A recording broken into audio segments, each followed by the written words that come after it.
Kali lagi selamat sore Bapak Ibu semua, rekan-rekan pendidik di seluruh Indonesia ya. Terima kasih juga untuk kesempatan ini ya. Senang bisa berbagi ya untuk kita semua memulai tahun ajaran baru. Kita akan memperluas pemahaman kita terkait dengan pedagogi digital ya. Dalam bahasa Inggris itu digital pedagogy. Kita akan melihat konsepnya, kompetensi dan juga praktiknya. Tadi sudah disampaikan oleh Mas Revi, begitu ya. Em, Kira-kira ini ya yang merangkum kira-kira siapa sih saya kalau misalkan kita belum kenal begitu ya. Salam kenal semua rekan-rekan ya. Saat ini saya aktif mengembangkan kurikulum, memberikan pelatihan, memberikan konsultansi pada sekolah-sekolah, membuat konten juga, dan saya juga senang ya membuat aplikasi dan menulis buku juga. Ya, jadi salam kenal rekan-rekan semua. Ya. Nah, rekan-rekan, kalau di sini saya ada berikan situasi ya, rangkuman situasi bagaimana perbedaan kita saat ini dengan 20 tahun lalu, begitu ya. Kita saat ini hidup di tahun 2024 dan bagaimana sih situasi 20 tahun lalu. Nah, itu sangat berbeda rekan-rekan ya. Di sini rekan-rekan bisa lihat ya di gambar ini. Misalkan dulu rekan-rekan ya masih aman begitu ya bagi guru itu mungkin memberikan hukuman dipukul dengan penggaris begitu ya. Pasti ada yang pernah juga mungkin pengalaman ya. Kalau sekarang itu bisa melanggar undang-undang begitu ya. Kemudian zaman dulu itu mengikuti aja apa yang diajarkan. Kalau sekarang itu cenderung bertanya kenapa gitu ya. Nah, saya itu guru matematika. Jadi saya sering itu mendapatkan pertanyaan, kenapa Pak Rian kita harus belajar dimensi 3? Kenapa kita harus belajar statistika? Padahal masa depannya nanti tidak berhubungan. Misalkan mau menjadi musisi, mau menjadi seorang model, mau menjadi seniman, atau menjadi atlet, begitu ya. Nah, dulu kita belajar 99% ya dari buku teks gitu ya. Kalau sekarang ini memakai internet untuk mencari informasi begitu ya. Jadi kita bisa bertanya di Google ya, 5W 1H semuanya ada begitu ya.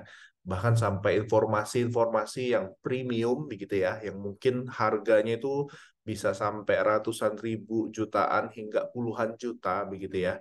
Sekarang ini sudah tersedia dengan gratis gitu ya di internet ya, menggunakan teknologi digital gitu ya.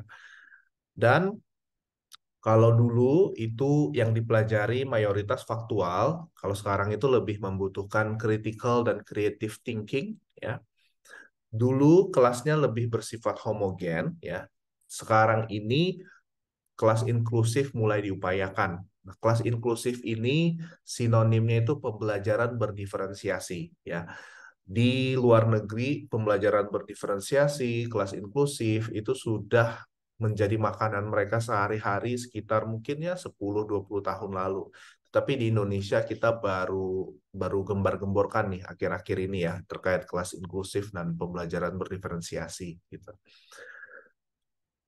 Dulu 20 tahun lalu komunikasi hanya via tatap muka di kelas ya. Kalau sekarang apalagi setelah pandemi juga mengandalkan platform digital. Nah, dulu sumatif mayoritas non-autentik ya. Sumatif ini ujian begitu ya. Non-autentik ini tes gitu ya. Kalau sekarang lebih menyukai assessment autentik nih. Ya, assessment autentik itu yang sumatifnya itu ada kemungkinan jawabannya itu lebih dari satu begitu ya. Metode belajar dulu dengan ceramah, sekarang ini terbuka dengan pedagogi modern, ya, project based learning, inquiry based learning, problem based learning, concept based inquiry dan sebagainya. Dan dulu em, kelulusan itu bergantung dengan ujian nasional ya, pilihan ganda. Tapi sekarang ada namanya asesmen nasional dan itu tidak menentukan kelulusan, ya. Dan dulu tidak punya HP. Anak-anak mungkin kelas 1, kelas 2 SD nggak punya HP. Sekarang itu sejak kecil sudah diberikan HP. Ya. Nah, jadi Bapak Ibu semua, saya ingin kita sadar begitu ya bahwa inilah dunia yang kita hidupi sekarang, inilah realitanya begitu ya yang kita mau tidak mau perlu beradaptasi begitu ya. Karena kita sebagai pendidik ya mendampingi anak, mengarahkan anak untuk bisa bertumbuh di dunia saat ini gitu ya. Nah, jadi anak-anak kita itu semuanya sudah berubah ya, Bapak Ibu ya di sebelah kiri ini. Nah, pertanyaannya apakah kita ini sudah berubah begitu ya? Nah, kenapa sih teknologi ya Bapak Ibu? Nah, lingkaran biru ini mewakili ya metode strategi mengajar yang bisa dilakukan dengan teknologi. Yang hijau ini tanpa teknologi. Nah, dari diagram ini saya mau menekankan bahwa dengan hadirnya teknologi ya kemungkinan strategi metode itu menjadi lebih luas. Artinya apa? Jika dulu mungkin kita 20 tahun lalu memiliki 50 metode strategi mengajar ya. Kita mendaftarkan list manual misalkan ada 50 strategi atau metode mengajar. Nah, di tahun 2024 ini bertambah banyak dengan hadirnya teknologi. Bisa jadi 200 metode, 300 metode, begitu ya, dengan hadirnya teknologi. Jadi kemungkinannya lebih luas. Nah, pertanyaannya teknologi yang seperti apa, gitu ya? Karena teknologi itu sendiri dibagi menjadi dua, ya, teknologi yang digital, dan teknologi yang non digital, ya. Jadi yang warna merah ya ini mewakili teknologi digital dan yang ungu ini teknologi non digital begitu ya. Kalau teknologi non digital itu ya kita bisa katakan yang berbentuk fisik begitu ya. Lawannya digital kan physical begitu ya. Fisik ya, alat peraga begitu ya dan teman-temannya begitu ya. Nah, teknologi digital ini yang membutuhkan komputer, HP atau internet kira-kira begitu. Nah, secara spesifik di sore hari ini kita mau melihat pedagogi digital ya, digital pedagogi gitu. Nah, jadi sebenarnya banyak gitu ya, jurnal ilmiah, artikel ilmiah secara akademis itu mendefinisikan pedagogi digital gitu ya. Tetapi di sini saya membawanya ke tingkat yang harapannya itu lebih mudah dipahami begitu ya terkait dengan definisi ini ya. Jadi sederhana begitu ya. Pedagogi digital ini berarti strategi atau metode mengajar ya dengan memanfaatkan teknologi digital ya. Pedagogi itu kan cara mengajar ya. Nah, digital di sini dalam arti memanfaatkan teknologi digital. Kira-kira seperti itu ya, rekan-rekan.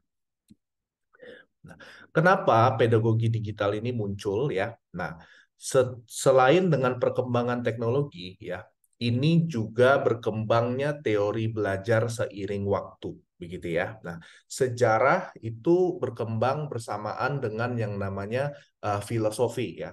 Filosofi ini dalam apa? Jadi filsafat dan sejarah itu eh, jalan bersamaan. Artinya di setiap zaman pasti akan ada filsafatnya sendiri.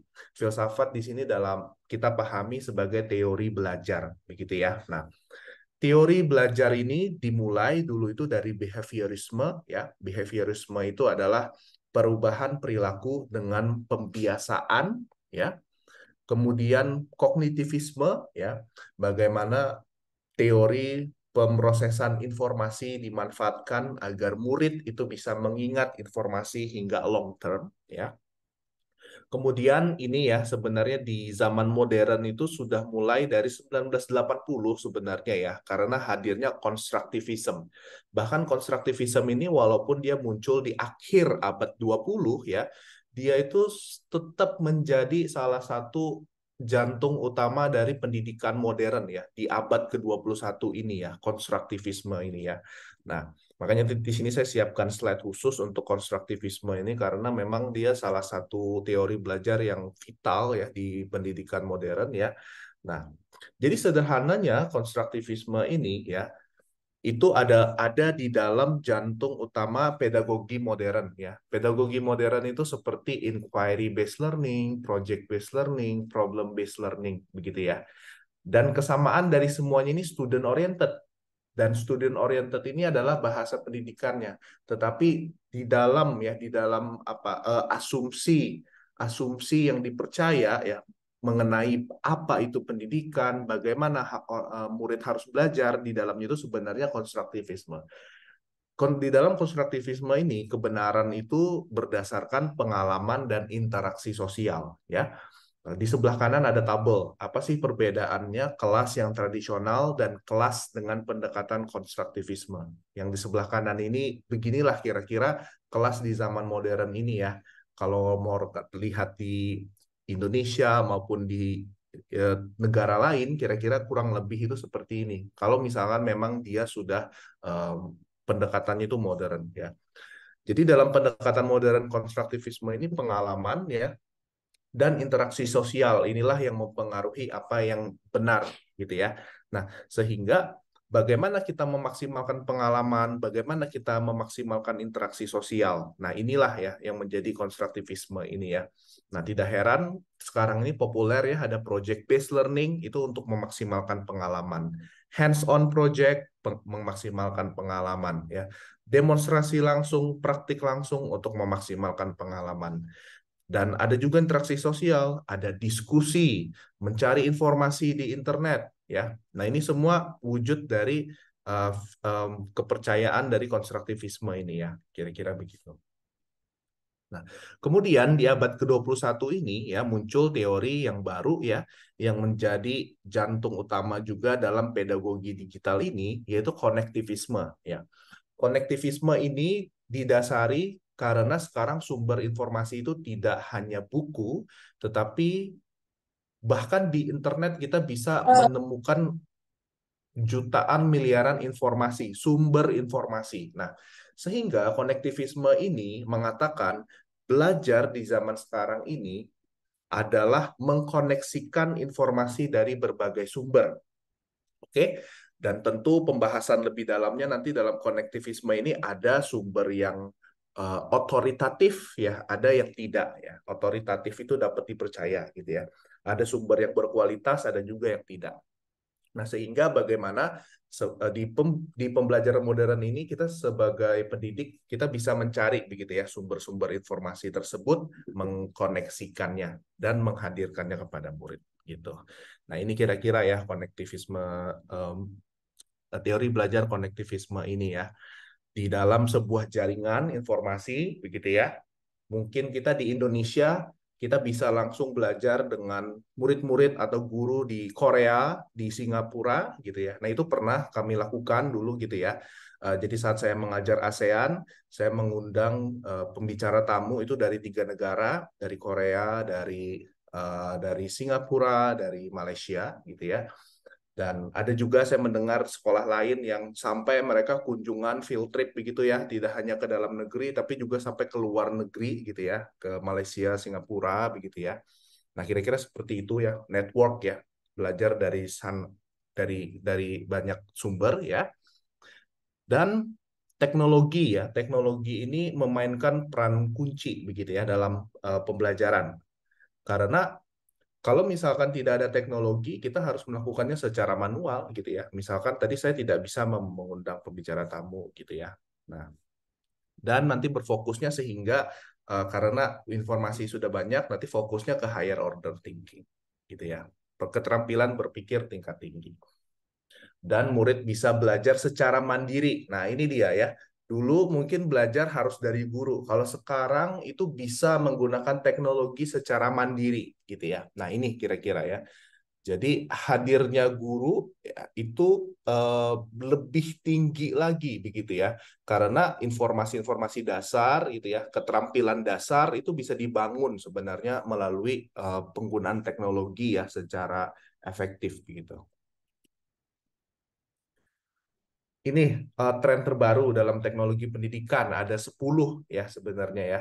Ada pembelajaran digital berbasis video, diferensiasi, AR and VR, assessment digital, gamifikasi, belajar di luar ruang kelas, big data. Untuk nomor 8, big data ini tidak banyak yang menggunakan ya. memang ada pendidikan yang menggunakan data, tapi tidak sampai skala big data. Karena big data ini umumnya sih digunakan di level perusahaan gitu ya. Misalkan kayak perusahaan finansial atau eh, perdagangan gitu ya. Nah, tapi kalau learning analytics ini juga sudah banyak gitu ya. Dan berbasis AI, AI enabled yang dimampukan dengan AI. Nah, kira-kira 10 ini ya. Nah, apakah kita sudah menggunakan 10 ini gitu ya? Oke. Dan kompetensinya sebagai pendidik setidaknya kalau kita berbicara kompetensi perlu bertanya kerangkanya apa gitu ya. Pemerintah ada kerangka ya. Pemerintah Indonesia ada kerangka, Amerika ada kerangka, di Asia yang lain ada kerangka, Eropa juga ada kerangka, organisasi juga ada kerangka gitu ya. Nah, salah satu yang paling banyak dirujuk kalau terkait dengan teknologi itu adalah ISTE ya. Nah, ISTE, Standards Educators, di sini setidaknya ada 7 standar bagi pendidik, yaitu seorang learner, terbuka untuk selalu belajar, leader, bisa mengarahkan murid ya untuk belajar, citizen, membawa murid untuk berdampak ke ke ke dunia begitu ya, ke masyarakat, collaborator ya, memfasilitasi untuk bisa saling bekerja sama, desainer ya, mendesain environment itu lingkungan tidak hanya secara fisik tetapi juga digital ya, facilitator ya, memfasilitasi ya. Jadi biasanya facilitator ini muncul saat ada personalized goals gitu ya. Misalkan ada tujuan-tujuan yang bersifat pribadi. Nah, ini bisa difasilitasi. Dan juga seorang analis ya. Analis ini melihat data.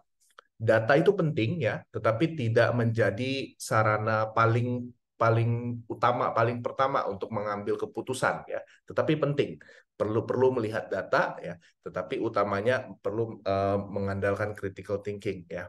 Nah, itulah yang disebut maksudnya analis gitu ya. Nah, sehingga untuk melihat teknologi ini ada 4 ya, ada 4 jenis ya, ada yang untuk inquiry, komunikasi ya, konstruksi dan juga ekspresi ya. Inquiry ini untuk mendorong curiosity, rasa ingin tahu ya, dan membangun ketertarikan dan komunikasi sederhana ya untuk memfasilitasi komunikasi. Konstruksi ini untuk membangun pemahaman atau menguji pemahaman ya.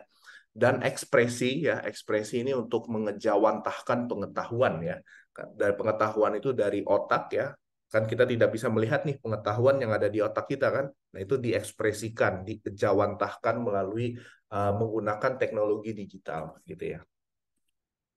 Nah, sehingga rekan-rekan, bagaimana kita untuk mengintegrasikan teknologi ini, ya salah satu kerangkanya ini yang mungkin di level, kalau rekan-rekan ada yang di level leadership team, managerial level, nah kira-kira bisa menggunakan kerangka SAMR ya, substitution, augmentation, modification, dan redefinition ya, dari substitusi hingga redefinisi ya. Nah, kira-kira dalam Bloom's taxonomy-nya tahapan berpikir di setiap level integrasi teknologi ini berbeda ya, dari yang paling mudah sampai yang paling rumit ya.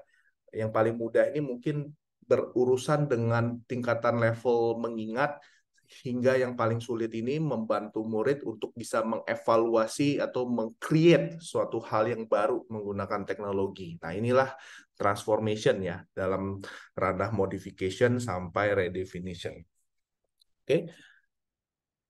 Nah, sehingga rekan-rekan untuk pemanfaatannya pun nanti pedagogi digital ini ya bisa tadi menggunakan SAMR ya, disubstitusi ya secara bertahap dan juga disesuaikan dengan kapasitas sekolah ya. Setidaknya kapasitas sekolah itu dilihat dari 4 hal ya, yang memiliki proyektor, tidak punya proyektor atau satu proyektor digunakan secara bergantian ya.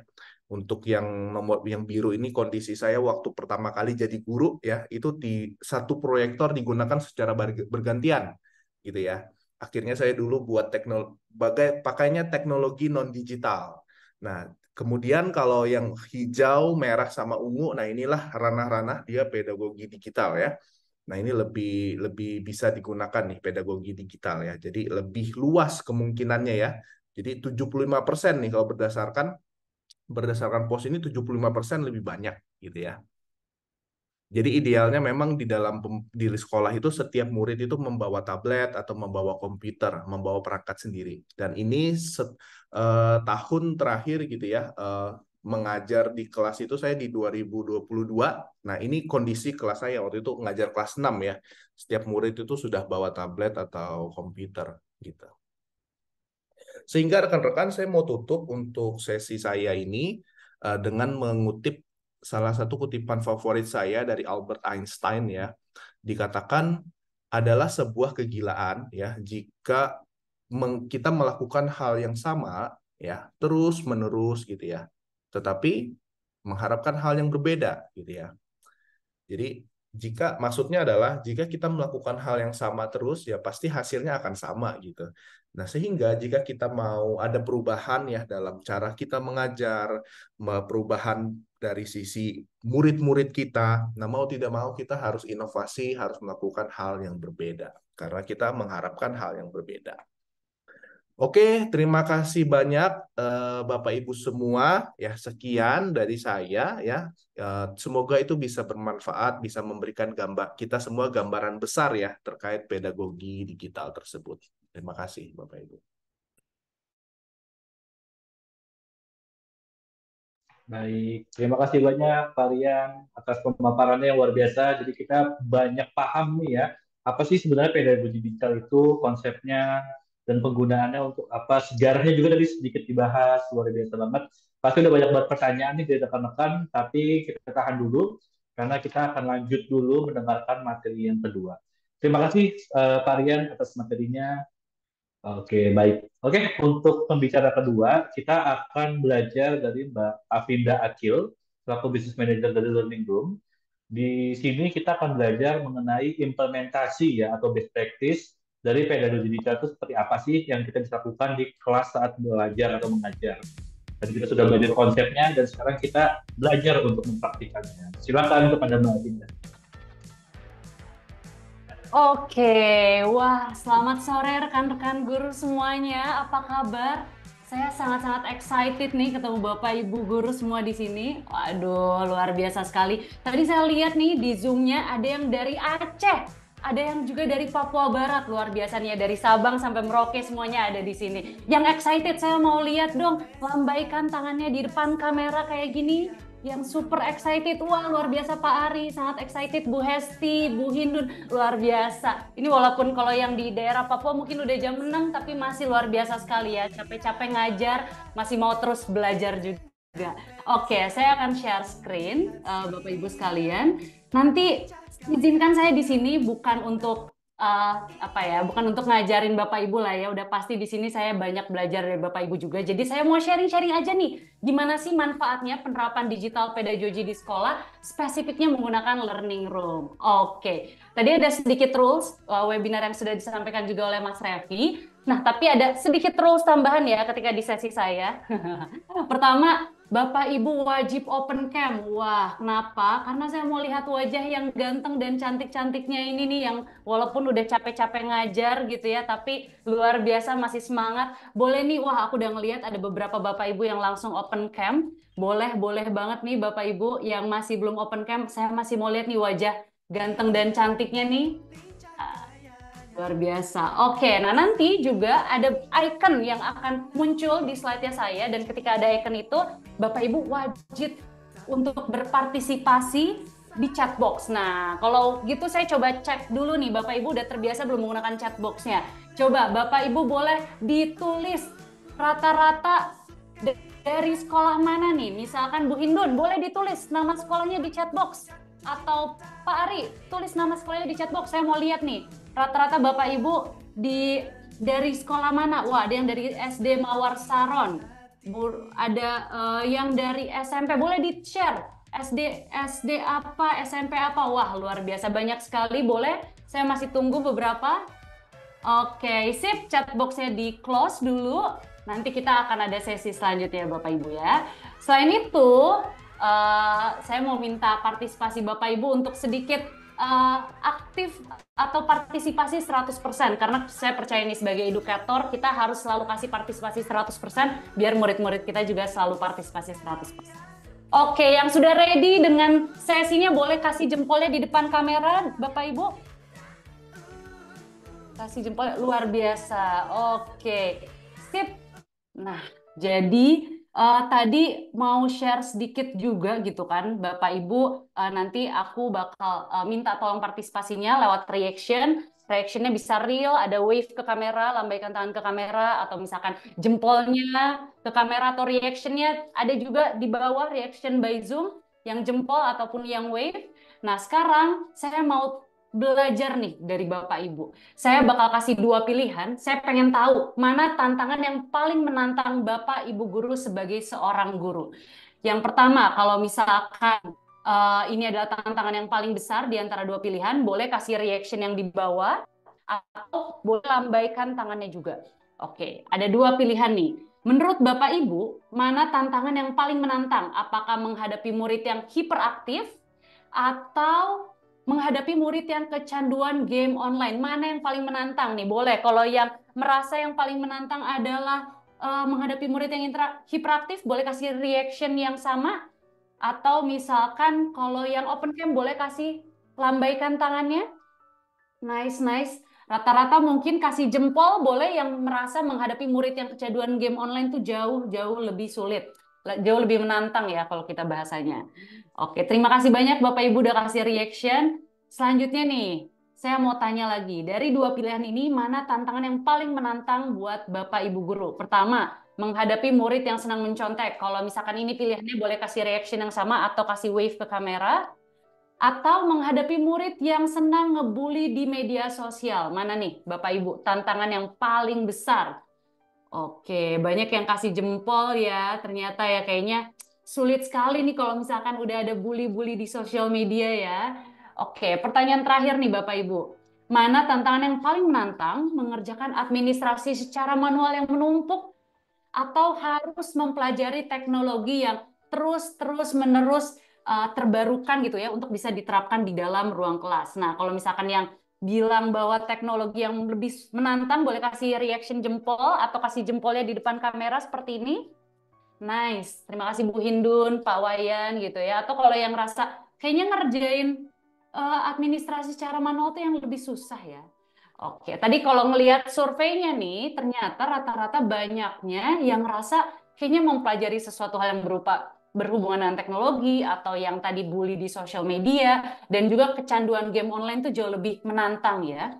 Nah, pertanyaan saya, kenapa sih tantangan tersebut bisa terjadi? Nah, Mas Revi bisa dibantu untuk dibuka chatbox-nya. Saya mau tahu menurut Bapak Ibu kenapa sih tantangan tersebut bisa terjadi. Boleh diketik di chatbox-nya nih. Ada ikonnya, Bapak Ibu silakan aktif untuk di chatbox-nya. Perubahan zaman, kata Pak Ari, setuju.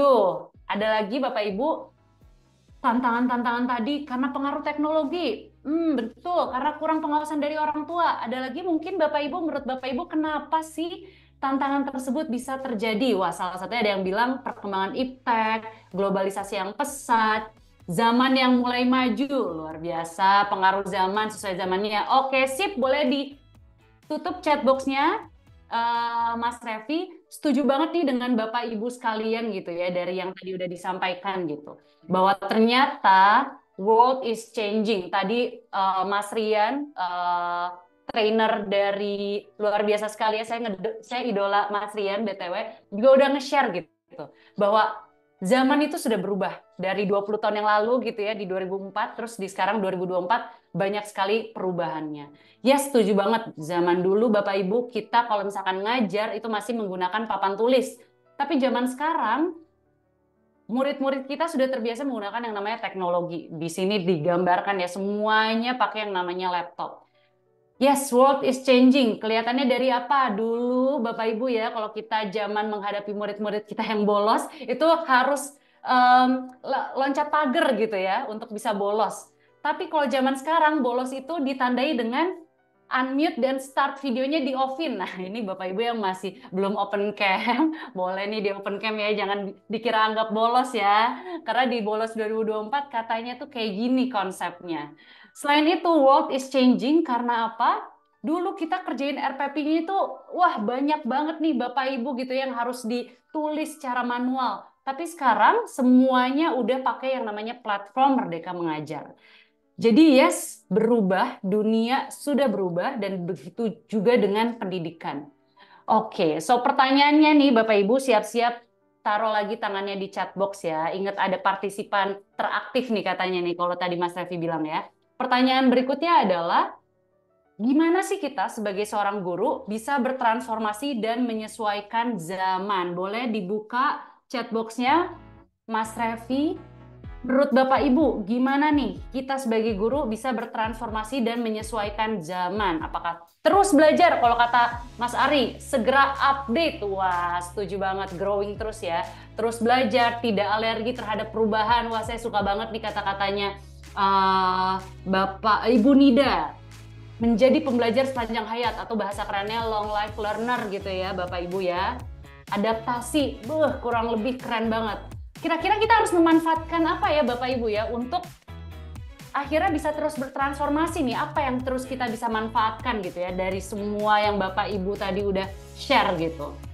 Yes, nice, semua teknologi di sekitar kita, mempelajari teknologi. Wah, luar biasa. Oke, ada kata-kata yang menarik banget dari Ibu Hartini memanfaatkan teknologi. Oke, chatboxnya boleh ditutup Mas Revi. Terima kasih banyak Bapak Ibu yang sudah berpartisipasi. Setuju banget.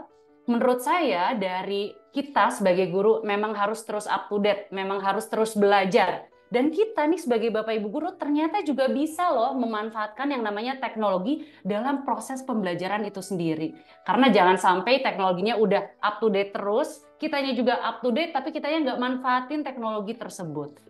Nah, kenapa sih teknologi ini perlu kita manfaatkan dalam proses pembelajaran? Ada banyak sekali riset-riset, survei-survei yang sudah membuktikan bahwa semua teknologi itu akhirnya sangat membantu kita dalam proses pembelajaran. Bahkan ada impact-nya langsung. Kayak salah satu contohnya nih, dengan digital gamification itu terbukti menjadi metode pembelajaran dengan success rate mencapai 60%.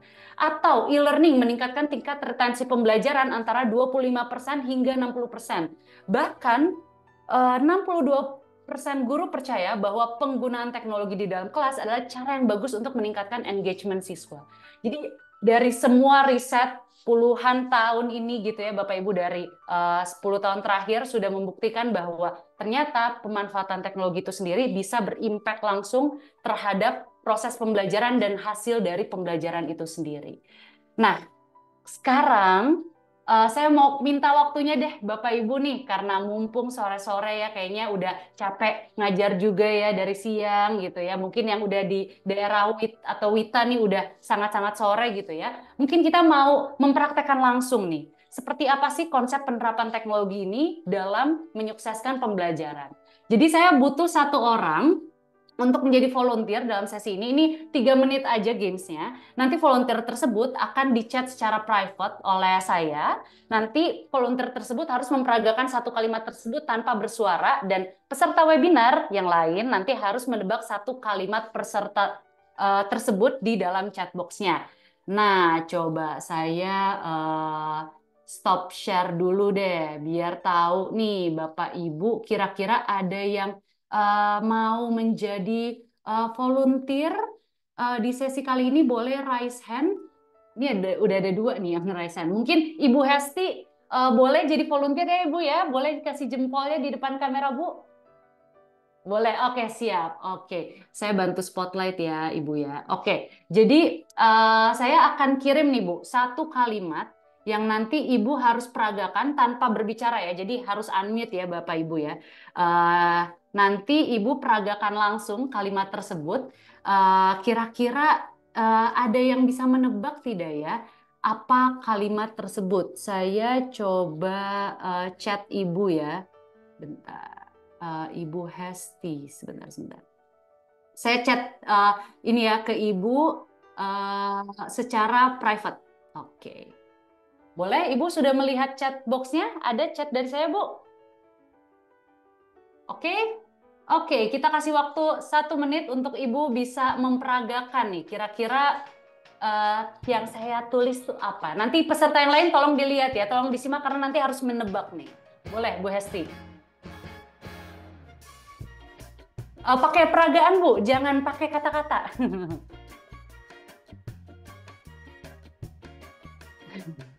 Wah, kira-kira apa nih? Mungkin bisa dibantu, Bu. Berapa banyak kata? Ada berapa banyak kata? Oke, ada 4 kata ya, rekan-rekan ya.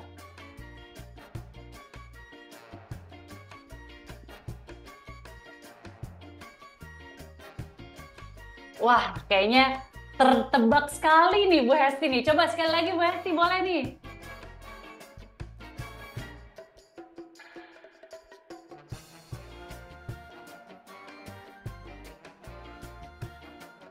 Ada kayak gininya. Oke, sip. Mas Revi boleh dibuka chatbox-nya Bapak Ibu yang sudah melihat. Boleh langsung ditebak nih ya. Kita coba cari nih, kira-kira ada yang bisa nebak nggak ya? Oke, Bapak Ibu silakan. Oke, saya sedang belajar komputer. Sedikit lagi, sedikit lagi. Oke, ada lagi? Bapak Ibu yang mau menebak? Tidak ada kata yang salah ya. Saya harus belajar terus. Oke, siap. Ada lagi Bapak Ibu? Wah, Pak Eko mungkin lapar nih kayaknya ya. Mungkin sayanya nih diganti sebuah profesi. Profesi apa nih kira-kira? Kira-kira oke, guru sedang mengajar. Kira-kira apa tuh? Menggunakan apa tuh? Tadi ada kata-kata spesifik mungkin nih. Sebuah tool spesifik. Oke, boleh chatbox-nya ditutup? Wah, sudah ada nih yang menjawab dengan tepat, yaitu guru mengajar dengan laptop. Boleh kasih tepuk tangan ke Bapak Krisna, luar biasa. Oke, terima kasih banyak Bu Hesti ya, udah jadi volunteer. Saya remove spotlight-nya ya Bu ya. Oke, luar biasa sekali. Terima kasih banyak Bapak Ibu atas partisipasinya. Oke, saya balik lagi ke saya punya slide. Oke, ya, oke, sip. Nah, oke, jadi tadi ada sedikit games yang mungkin kayak ngapain sih Mbak Vinda kita bikin-bikin kayak gini nih sebagai gambaran aja bahwa ternyata dengan online pun dengan bantuan teknologi kita masih bisa loh berpartisipasi students kita atau participants kita terhadap pembelajaran yang sedang kita lakukan gitu. Tadi dengan reaction, pertanyaan dan lain-lain sebagainya. Nah, mungkin tadi udah kita coba terapkan. Saya mau tahu deh, menurut Bapak Ibu, apa saja sih manfaat yang Bapak Ibu rasakan ketika menggunakan teknologi digital dalam proses pembelajaran? Mungkin yang tadi aja deh secara sederhana kita gunakan games dalam teknologi, dalam pembelajaran, kira-kira manfaatnya apa sih? Nah, saya mau minta Bapak Ibu untuk cek di chat box-nya. Di chat box-nya nanti dari Mbak Alma sudah memberikan link untuk menjawab. Dan mungkin kalau Bapak Ibu yang menggunakan laptop bisa scan barcode langsung tuh di depan, scan barcode, terus habis itu bisa masuk ke Slido-nya. Nanti bisa dijawab nih pertanyaan dari apa yang sudah saya taruh di sini. Kira-kira manfaat apa nih yang Bapak Ibu rasakan? Atau sesimpel sederhana aktivitas tadi, itu kira-kira seperti apa sih yang dirasakan dalam proses pembelajaran Bapak Ibu? Oke, mentransfer siswa lebih efektif, lebih mudah, lebih menyenangkan. Ada lagi? Tertarik, semangat. Oke. Mungkin bisa mungkin satu kata yang dirasakan. Memperjelas konsep yang abstrak, luar biasa. Ini yang menjawab, menggunakan visual yang menarik, itu salah satu manfaatnya gitu ya. Anak-anak jadi lebih antusias, lebih semangat mengajar, lebih mudah, mempermudah dalam proses pembelajaran, belajar lebih menarik bagi siswa. Wah, luar biasa. Aku masih tunggu beberapa lagi. Mungkin Bapak Ibu mau share apa aja sih manfaat yang Bapak Ibu rasakan ketika menggunakan teknologi digital dalam proses pembelajaran. Intinya banyak sekali yang bilang bahwa lebih menarik perhatian siswa, lebih menyenangkan, lebih antusias, lebih interaktif, tidak mudah bosan. Luar biasa. Terima kasih Bapak Ibu partisipasinya. Yes, jadi saya juga percaya kami di Learning Room bahwa guru dengan kompetensi digital yang baik ketika diberikan tools dan media pembelajaran yang tepat, kita sebutnya sebagai guru yang gemilang atau guru yang terus bisa menginspirasi dan cemerlang. Nah, disitulah Learning Room hadir dengan tujuan membuat pelajar senang, pengajar tenang. Wah, ini salah satu slogannya kita ya Bapak Ibu ya. Jadi kita ingin membuat pelajar senang dan pengajar tenang. Dengan apa? Kita ada dua portal yang bisa membantu Bapak Ibu guru, yaitu Learning Room Students dan Learning Room Teacher. Apa sih ini bedanya? Jadi kenapa sih saya mau memperkenalkan tools ini yang tadi sudah saya bilang ya. Jadi kalau guru sudah punya digital kompetensi yang baik, diberikan tools yang tepat, pasti jadi luar biasa juga nih pembelajarannya. Di Learning Room Student kita ada berbagai macam learning activity yang menyenangkan. Kita juga punya sistem gamifikasi yang memotivasi siswa untuk terus belajar, visual audio yang menarik, dan bisa memfasilitasi berbagai learning style siswa. Ada yang visual, audio, kinestetik, semuanya bisa kita fasilitasi. Selain itu, kita juga bisa mendukung personalized students sesuai dengan kebutuhan siswa dalam belajar. Dan di Learning Room Teacher nantinya, Bapak Ibu guru dapat mengakses ratusan konten dengan berbagai macam learning method yang interaktif. Dari mulai puzzle, video, audio, songs, itu luar biasa sekali. Bapak Ibu bisa langsung mengakses ratusan kontennya. Juga dimudahkan nih dalam journey mengajar sesuai dengan silabus kurikulum Merdeka. Selain itu, di Learning Room Teachers, Bapak Ibu juga bisa membuat assessment sesuai dengan kebutuhan siswa dan sekolah. Dan yang paling penting nih untuk kita sebagai guru, kita bisa mendapatkan report dan progres murid secara real time. Itulah mengapa tools Learning Room ini sendiri menjadi sangat-sangat bermanfaat untuk kita, apalagi kalau kita sudah dibekali dengan digital kompetensi yang baik. Dan kita sudah terbukti bisa meningkatkan skor kemampuan siswa yang signifikan setelah belajar menggunakan Learning Room. Jadi rata-rata nih skor kemampuan siswa meningkat ke angka 85 dari yang sebelumnya hanya 60,7. Jadi luar biasa sekali Bapak Ibu, tools ini yang saya mau coba perkenalkan, saya mau coba sharing ke Bapak Ibu, karena ada banyak sekali learning metode yang bisa dimanfaatkan oleh Bapak Ibu dengan misalnya menyelesaikan dialog, menyusun kata, mencocokkan gambar dengan visual yang sangat menarik gitu ya untuk anak-anak TK, SD, dan SMP. Setelah itu game mengingat bagaimana anak-anak ini bisa reminder vocabularies yang mereka pelajari, mereka juga bisa mewarnai di dalam platformnya, dan ada menggunakan video dan juga menggunakan lagu. Sedikit saja bentuk videonya seperti apa sih, aku share sedikit. Ini kurang lebih video yang kita produksi sendiri dari tim Learning Room. Hello everyone! Welcome to Learning Room, an exciting place to learn new things every day. Are you ready for the... Oke, kurang lebih seperti itu Bapak Ibu. Jadi bagaimana Learning Room ini menyediakan berbagai macam learning method yang bisa dimanfaatkan oleh Bapak Ibu untuk bisa terus meleverage diri juga nih. Karena tadi balik lagi, dunia sudah berubah, murid-murid kita juga cara belajarnya berubah, kita juga sebagai guru harus terus berubah. Dan ini juga ada sistem gamifikasi yang memotivasi siswa-siswa kita nih untuk terus belajar. Jadi setiap mereka menyelesaikan suatu aktivitas, mereka akan dapat yang namanya koin, di mana koin ini untuk terus memotivasi mereka untuk terus-menerus belajar. Sekian dari saya percaya Bapak Ibu di sini adalah guru-guru yang terus mau belajar, guru-guru yang luar biasa, dan saya percaya bahwa a good teacher can inspire hope, ignite the imagination, and instill a love of learning. Dan yang paling penting buat murid-murid kita, gimana caranya kita bisa instill terus yang namanya love of learning. Sekian dari saya, mungkin nanti kita bisa tanya jawab di sesi berikutnya. Terima kasih banyak, saya kembalikan ke Mas Revi. Terima kasih. Baik, terima kasih banyak Mbak Vinda. Luar biasa ya, kita selain belajar, tadi ada games dulu dan materinya sangat-sangat interaktif, engage banget. Semoga rekan-rekan semua juga bisa menyerap materi atau ilmunya dengan baik ya. Luar biasa banget nih. Dan semoga semangatnya nambah ini ya, meningkat, tambah seger gitu ya. Oke, terima kasih sekali lagi Mbak Vinda. Oke, silakan rekan-rekan. Mungkin ada yang punya pertanyaan, silakan disimpan dulu pertanyaannya. Nanti setelah sesi ketiga kita akan buka untuk sesi tanya jawab ya. Oke. Sekarang kita lanjut dulu ke sesi ketiga nih, sesi terakhir yang akan dibawakan oleh Ibu Ninik Khaironi. Dari Ibu Ninik ini kita akan belajar bagaimana peran pemerintah nih, khususnya Dinas Pendidikan dalam mensupport pedagogi digital yang ada di suatu daerah atau wilayah seperti itu.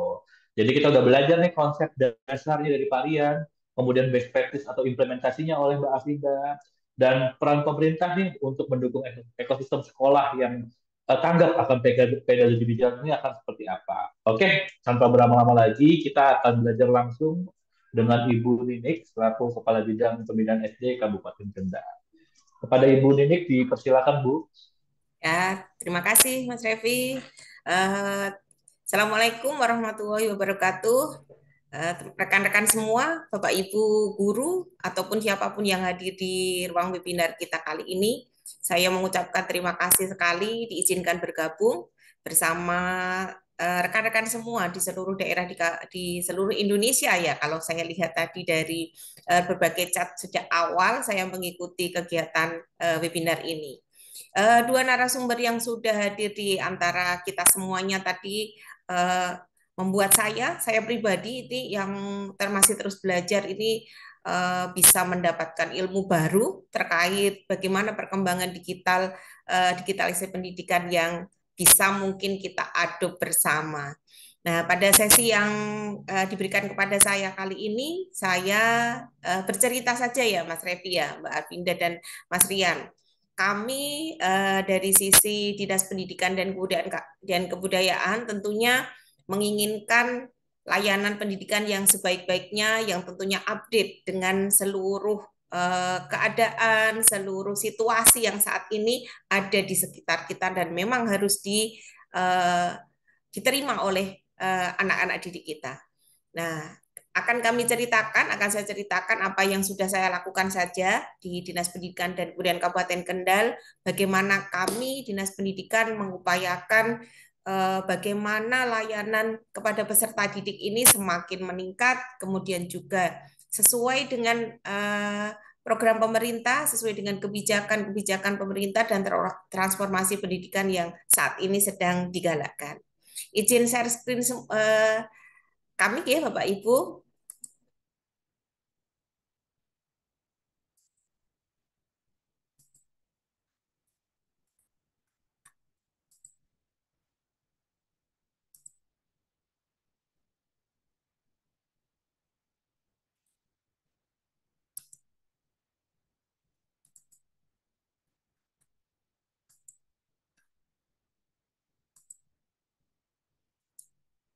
Sudah, Mas Rian, sudah loading ya, sudah terlihat semuanya ya. Bapak Ibu Sudah, semua, Bu. perkenalkan, saya Nini Horoni, saya Kabid Pembinaan Sekolah Dasar di Dinas Pendidikan dan Kebudayaan Kabupaten Kendal. Salam kenal semuanya, Bapak Ibu yang hadir di ruang virtual ini. Terima kasih, sangat berbangga diberi kesempatan untuk bertemu secara virtual dengan Bapak Ibu semuanya. Saya akan membagikan apa yang sudah kita lakukan di Dinas Pendidikan Kabupaten Kendal terkait dukungan kami, terkait apa yang sudah kita lakukan di Dinas Pendidikan Kabupaten Kendal menjawab tantangan transformasi pendidikan khususnya di digitalisasi pendidikan. Sebagai OPD dari sebuah pemerintah daerah tentunya kami diharapkan mendukung apa visi yang sudah dirilis oleh pemerintah Kabupaten Kendal. Visi yang kita dukung di Kabupaten Kendal adalah visi masa depan Kendal Smart, bahwa Kendal itu harus unggul, makmur, dan berkeadilan. Dari seluruh visi yang sudah digagas oleh Bupati kami, ada beberapa misi yang dicanangkan. Kami Dinas Pendidikan dan Kebudayaan Kabupaten Kendal melaksanakan misi yang kedua, yaitu mewujudkan sumber daya manusia yang cerdas, sehat jasmani dan rohani, berbudi pekerti luhur, memiliki daya saing dalam rangka menyambut revolusi industri 4.0, yaitu Kendal unggul. Dari misi tersebut, kami khususnya untuk Dinas Pendidikan dan Kebudayaan memiliki tujuan, yaitu meningkatkan kualitas SDM yang berdaya saing dan berbudi pekerti luhur dengan indikator tujuan indeks pembangunan manusia. Sasaran kami ada beberapa hal, yaitu antara lain harapan lama sekolah, rata-rata lama sekolah, dan pemanfaatan teknologi, serta karakter profil pelajar Pancasila. Satu hal mungkin yang menjadi sasaran kami sesuai dengan webinar kali ini adalah pemanfaatan teknologi yang sampai saat ini sedang kita laksanakan, sedang kita galakkan di seluruh satuan pendidikan di Kabupaten Kendal. Nah, ini sejalan juga dengan kebijakan Kemendikbudristek, yaitu bahwa visi pendidikan Indonesia yaitu mewujudkan Indonesia maju yang berdaulat, mandiri, dan berkepribadian melalui penciptaan pelajar Pancasila, serta tantangan kemajuan dan teknologi informasi dan era globalisasi. Dari dua visi ini, kemudian kami juga melihat bahwa fakta yang ada di saat ini, yang ada di masyarakat, bahwa yang pertama, tingginya tingkat penggunaan IT dan semakin berkembangnya usaha yang berbasis digital di Indonesia. Hal ini mendasari kami untuk kemudian selalu meningkatkan bagaimana pemanfaatan IT ini dalam pembelajaran sehingga anak-anak yang ada di era sekarang ini tidak menjadi gaptek kembali, bisa memanfaatkan IT dengan sebaik-baiknya. Kalau tadi sudah dengan dua narasumber tadi, bagaimana disampaikan tentang konten, kemudian bagaimana praktik baik yang ada di learning room tadi, maka ini tentunya bisa sangat mendukung apa usaha yang sedang kita laksanakan. Berikutnya, dari dua hal tersebut, dari ini kami melakukan upaya digitalisasi di Kabupaten Kendal. Yang pertama kita lakukan adalah mengidentifikasi. Apa hal yang kita identifikasi? Yang pertama adalah man-nya, sumber dayanya. Kami punya sumber daya apa yang bisa mendukung digitalisasi pendidikan ini nanti berjalan di Kabupaten Kendal. Dari identifikasi ini, kemudian nanti akan kita upayakan secara semaksimal mungkin mendukung upaya digitalisasi pendidikan tersebut. Dari SDM yang ada di Kabupaten Kendal, memang beberapa guru, sebagian kecil dari guru memang memiliki kemampuan lebih di bidang IT. Nah, inilah yang kita jadikan sebagai modal bagaimana mereka menjadi agent of change dari upaya kami yang nanti mereka akan menjadi motor penggerak dan juga mensukseskan kegiatan-kegiatan yang kita rencanakan. Kemudian yang kedua, kita juga mengidentifikasi material, kita mengidentifikasi apa sih yang kita punya dari sisi sarana prasarana. Nah, inilah yang kita optimalkan. Secara jujur, kami di Dinas Pendidikan dengan kalau di jenjang SD saja punya 600 sekolah, belum semua sekolah memiliki fasilitas IT yang kategori lengkap dan bagus.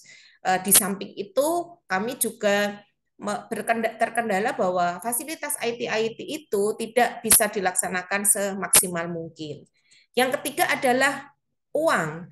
Dari sisi keuangan daerah, kami sebagai sebuah kabupaten ini, PAD kami tidak besar.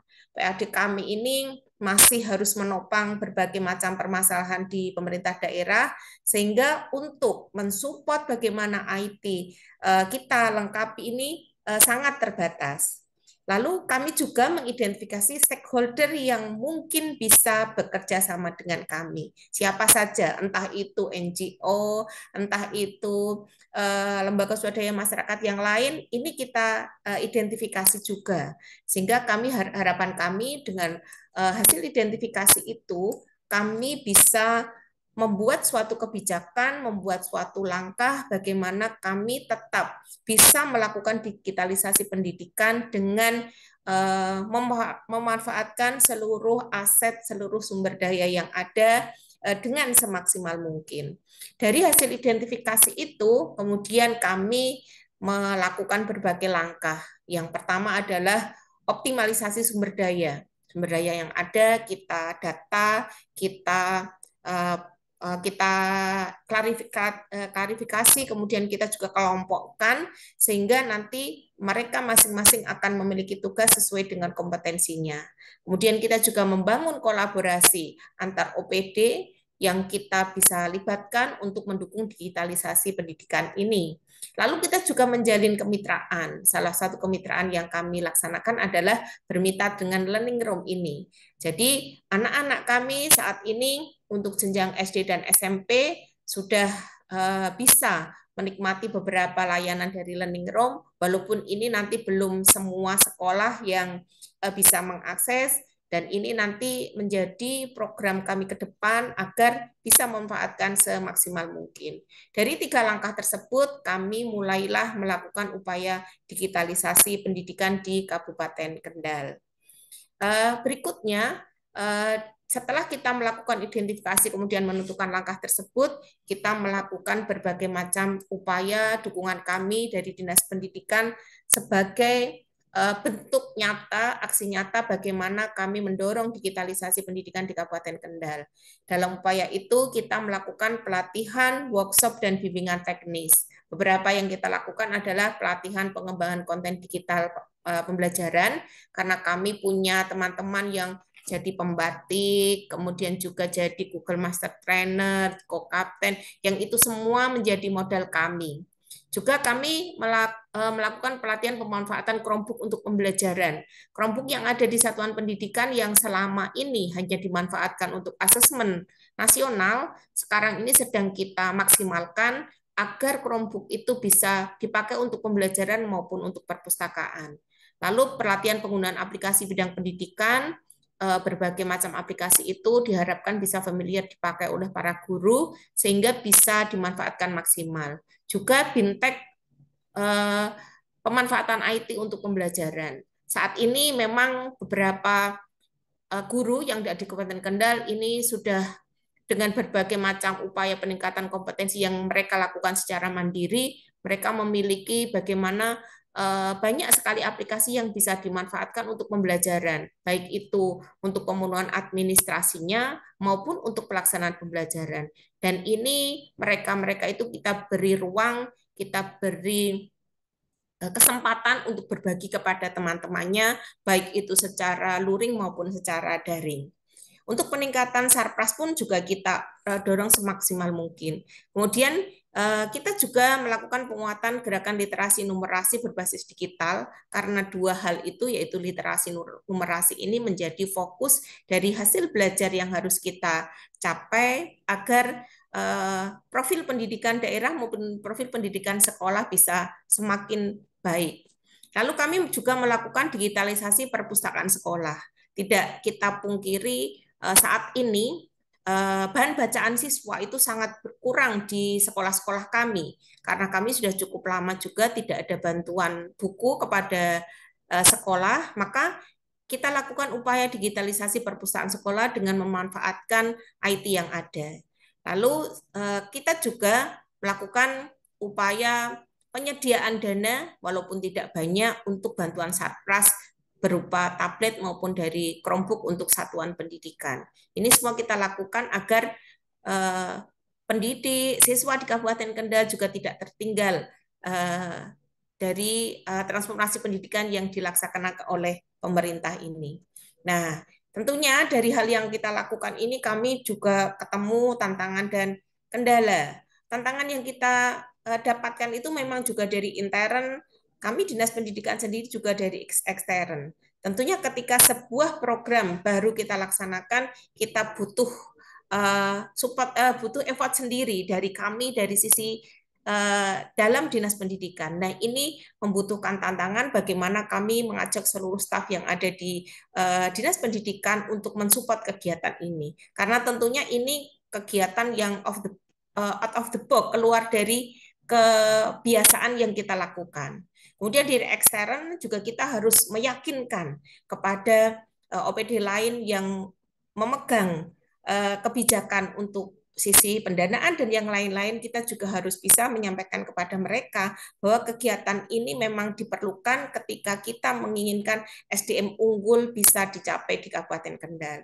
Nah, kendala juga kita temui dari sisi Bapak Ibu guru, dari sisi SDM ini kita punya SDM guru itu yang beragam, baik dari sisi usia, dari sisi latar belakang pendidikan, dari sisi tempat tinggal, ini sangat beragam. Dan ini yang juga satu hal yang dari sisi SDM ini adalah mindset untuk bisa berubah.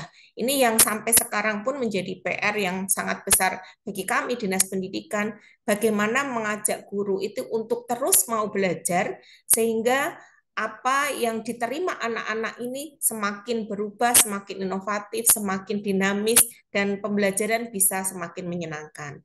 Dari sisi sarpras pun ini juga menjadi kendala. Sarpras IT yang ada di sekolah itu tentunya bukan sarpras yang, tidak semuanya sarpras yang baru. ada yang keluaran tahun 10 tahun yang lalu, 20 tahun yang lalu, ini tentunya membutuhkan sebuah upaya agar yang lama pun bisa kita pakai. Jadi dari sisi surplus seperti itu. Di samping itu, di daerah kami yang kontur daerahnya itu ada yang gunung, ada yang laut. Nah, internet pun ini menjadi kendala yang cukup signifikan di daerah kami, sehingga digitalisasi pendidikan ini menjadikan tantangan tersendiri untuk kami. Namun kita semua selalu berupaya bagaimana tantangan-tantangan dan kendala-kendala itu bisa kita sikapi bersama, bisa kita pecahkan bersama, sehingga setidaknya semua anak, semua guru bisa mendapat layanan yang selalu meningkat setiap tahunnya. Ini berikutnya capaian kami setiap tahun selalu, walaupun dengan keterbatasan yang ada di sisi keuangan dari kementerian maupun dari daerah, kami selalu menganggarkan bahwa setiap tahun kita ada sekolah yang mendapatkan fasilitas IT untuk sekolahnya, dan ini bertahap kita laksanakan. Kemudian juga ini kami punya berbagai macam komunitas-komunitas belajar yang ini menjadi mitra kami, menjadi agent of change di masing-masing daerah, yang ini kita jadikan sebagai ujung tombak untuk pelaksanaan kegiatan kami. Karena kami punya sekolah yang cukup banyak, tidak mungkin kami satu persatu sekolah itu kita layani, makanya kita memanfaatkan jejaring lewat komunitas-komunitas belajar yang ada, sehingga harapannya digitalisasi itu akan semakin melebar, semakin merambah, sehingga nanti semua satuan pendidikan bisa terlayani dengan sebaik-baiknya. Salah satu komunitas belajar yang bekerja sama dengan Learning Room adalah Kendal Phone Conversation. Komunitas ini berdiri atas inisiatif Ibu Bupati kami, Ibu Caca Frederika, karena beliau menginginkan juga anak Kendal ini bisa berkomunikasi aktif dengan bahasa Inggris, maka kami mendirikan komunitas Kendal for Conversation yang alhamdulillah kemarin bekerja sama dengan Learning Room, sehingga teman-teman bisa mendapatkan sebuah bentuk pembelajaran baru yang sangat mengasihkan, sehingga ini nanti harapan kami anak-anak di Kabupaten Kendal itu akan senang belajar bahasa Inggris, dan akhirnya nanti bisa menjadi pembiasaan di sekolahnya, meskipun di tahun ini pelajaran bahasa Inggris belum menjadi pelajaran wajib khususnya di tingkat sekolah dasar. Kemudian ini capaiannya dari berbagai macam upaya yang kita lakukan. Kami Dinas Pendidikan merasa terdukung sekali dengan berbagai komunitas yang ada, dengan berbagai Bapak Ibu guru yang rela memberikan berbagai masukan, diajak kami bekerja sama, sehingga kami Dinas Pendidikan merasa tidak sendiri. Jadi kita apa yang kita inginkan gayung bersambut dengan semangat teman-teman, dengan motivasi teman-teman di sekolah, dengan berbagai macam upayanya, sehingga kami Dinas Pendidikan selalu mensupport. Inilah hasil capaian yang kita punya saat ini. Salah satunya adalah kemarin di tingkat Jawa Tengah kita mendapatkan lomba transformasi pendidikan, mendapatkan juara yang merupakan praktik baik kami dalam rangka meningkatkan literasi numerasi dengan salah satunya memanfaatkan teknologi digital yang ada di sekolah. Demikian Bapak Ibu, mungkin sedikit dari kami, tidak ada yang istimewa Bapak Ibu, tapi ini kami laksanakan dalam rangka mengubah, dalam rangka lebih meningkatkan layanan kami Dinas Pendidikan bersama para guru sebagai upaya mendukung pemerintah. Aksi pemerintah juga ingin mewujudkan visi dari Bupati kami yang menginginkan SDM kita semakin lama semakin lebih baik. Demikian yang dapat kami sampaikan, Bapak Ibu semua, rekan-rekan semua yang bergabung di webinar ini. Terima kasih atas kesempatannya. Nanti mohon kiranya mungkin ada beberapa hal yang menjadi saran untuk kami. Terima kasih. Nanti akan kita terima dengan senang hati. Semoga lebih meningkatkan kinerja kami di Dinas Pendidikan dan Kebudayaan Kabupaten Kendal. Terima kasih atas perhatiannya. Matur nuwun. Assalamualaikum warahmatullahi wabarakatuh.